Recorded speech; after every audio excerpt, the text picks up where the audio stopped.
Morning, જય શ્રી કૃષ્ણ, જય માતાજી. સ્વાગત છે તમારા બધાનું મારા એક ફ્રેશ વિડીયો વ્લોગમાં. આજના દિવસની શરૂઆત થઈ ગઈ છે.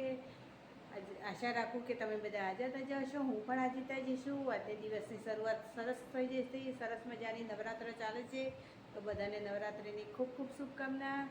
આજે પાંચમું કે છઠ્ઠુંનો અર્થ છે, મને બહુ આઈડિયા નહીં, પણ બધાને નવરાત્રિની ખૂબ શુભકામના. અને આગળ જોતા રહેજો, સપોર્ટ કરતા રહેજો, કન્ટિન્યુ રહેજો. ચલો બોલો મમ્મી, શું કરે છો? રોટલી કરી આવો બેટા. કેવી રોટલી બનાવી તું બતાય તો ખરા. એક રોટલી મોટી દેખ બનાવીએ છે, કેવી મોટી બનાવી. બે રોટલી ભેગી થાય એવી એક રોટલી. ડીશ જેવડી. બીજું શું? ભેગી થાય એવી એક રોટલી કરી પાપડ, ભૂંગળા, સલાડ, શાક, દાળ ભાત, કોબીજનું શાક. અંદર ખીચડી પડી ખાવી. ખીચડી તો હવે નથી ખાવી. તારે ખાવી હતી? ના ખીચડી ક્યાં ભાવે છે બુડી? તું એ ખીચડી ખાતા શીખો તો સારું થાય, આમ શરીર હેલ્ધી રહે. તો તું એ મારો મજાક ઉડાય. એમાં શું મજાક ઉડાડવાનો કે તાણ ખીચડી ખાવી પડે. મોડા મોડા થાય ખીચડી ખાવ. આપણ તો આપ આવો. સારું. થાકી ગયો. કેટલો 11 વાગ્યાની રોટલી કીધું છું. કેટલા? 1 વાગ્યો. 12:48 થઈ. એટલી વાતે રોટતા. હમ શું કરીશું? કોઈ નહીં, જમી લઈએ ભૂંગળા અને કચુંબર. દાળ ભાત શાક રોટલી હો. એ તો ખાવાનું જ નથી. હા, દાળ ભાત શાક રોટલી કચુંબર ને પાપડ ને સલાડ ને બધું. ચાલો તા. હા, જેવું બનાવી દીધું શાક તમે. રોટલી, ભૂંગળા, સલાડ, કચુંબર એટલે ભાત, દાળ, કોબીજનું શાક અને ભીંડો શાક. અને અમારા દક્ષુભાઈ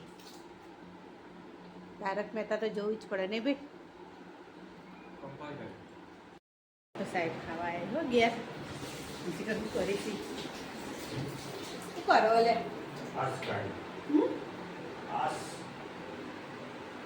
સાસમાંથી આસ કાઢી જો. સાસમાંથી આસ નિકાલ દી. અને મેં પોતું કર્યું હતું ને, આજે પગલો પાડી દીધો. હજુ તો કાલે પોતું કરીને આડી જ પડી ને. પગલો તો પડવાનો કહીજો. અને આજ ખાવા આવ્યો. આજ ખાવા આવ્યો એમાં તો નખરો કરી છે એટલો. જો આવવાનું કાઢીને મૂક્યો, ખાવાનું જો બધું. અને હવે એ ખાવા બે ગયા. બાટલા ખાલી કરી દો એટલે મારું કોમ સારું વધે ને. આ દૂધી તો ચેવડી મોટી લાયા. અને ગળી દવા કેવું લાગ્યું સાહેબ ખાવાનું?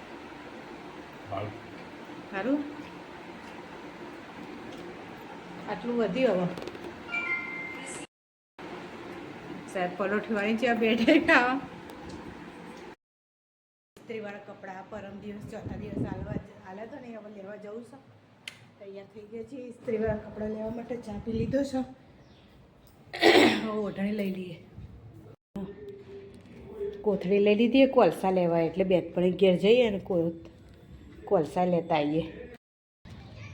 ચલો હેડે ઇસ્ત્રી લેવા, ઇસ્ત્રીવાળા કપડાં લેવા. ઇસ્ત્રી લેવા ને ઇસ્ત્રીવાળા કપડાં લેવા. સોસાયટીની બહાર રોડ થઈ ગયો ખરા. જો રોડ થઈ આટલો સુધી થયો, હજુ આગળ થવાનો બાકી છે. આટલાથી થઈ ગયો. જો બગીચામાં થઈને હવે ઘરે ઇસ્ત્રીવાળા કપડાં લઈ લીધા છે ને હવે જઈએ ઘરે. હેડતા હેડતા પવન નહીં, ગરમી લાગે છે એટલે બેઠીને બગીચામાં થોડી વાર ના બેઠી, કારણ કે ગરમી બહુ લાગતી હતી એટલે.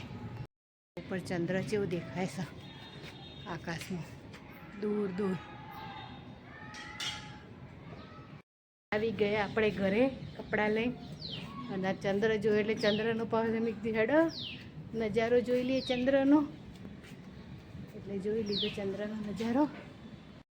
ચકલી જેવી છે, ઝેરી સકરી, એકદમ ઝેરી ચકલી છે.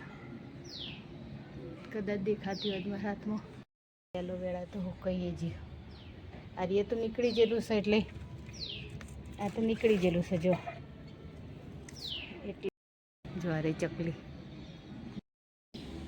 જો આ એલોવેરા કોઈ લઈ જ નહીં જતું. જો હુકાઈ જશે, પણ મૂકી રાખ્યું છે. કોઈને લઈ જવું હોય તો, પણ કોઈ લઈ જ નહીં જતું. જો ચેવડી નાની નાની ચકલી છે.